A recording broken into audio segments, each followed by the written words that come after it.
Ciao a tutti e benvenuti in una nuova esperienza. Oggi ci troviamo in località Malga Fossetta, sull'altopiano di Asiago.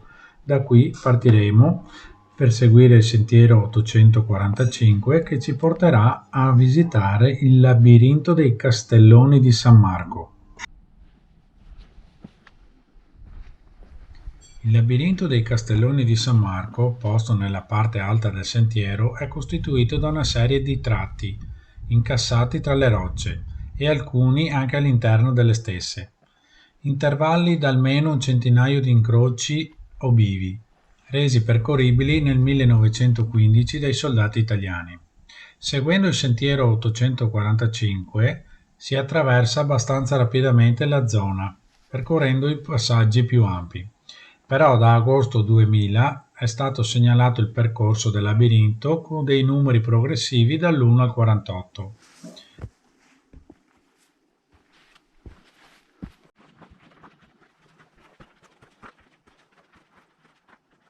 Andando a destra partirà il giro ad anello che ci farà visitare il labirinto per poi scendere e arrivare sempre a questo punto dal lato sinistro.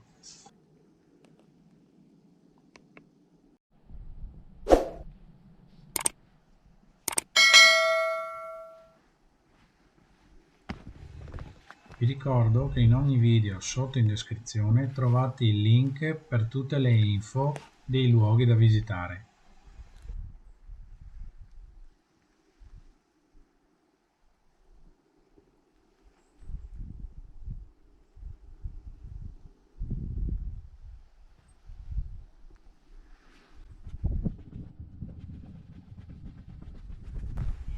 Visitando il labirinto ci accorgiamo di quanta fantasia può avere la natura.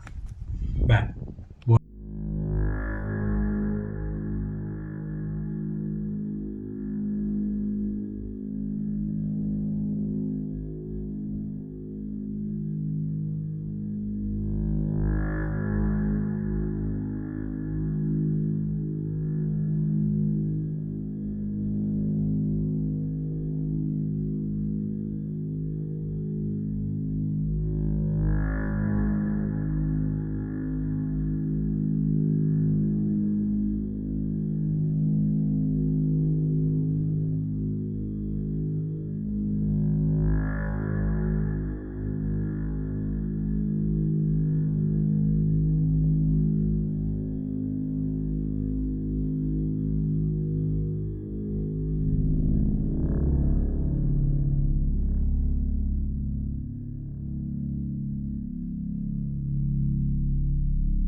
Non mi resta che salutarvi con una panoramica di Malga Fossetta e non mancate alla prossima esperienza. Ciao!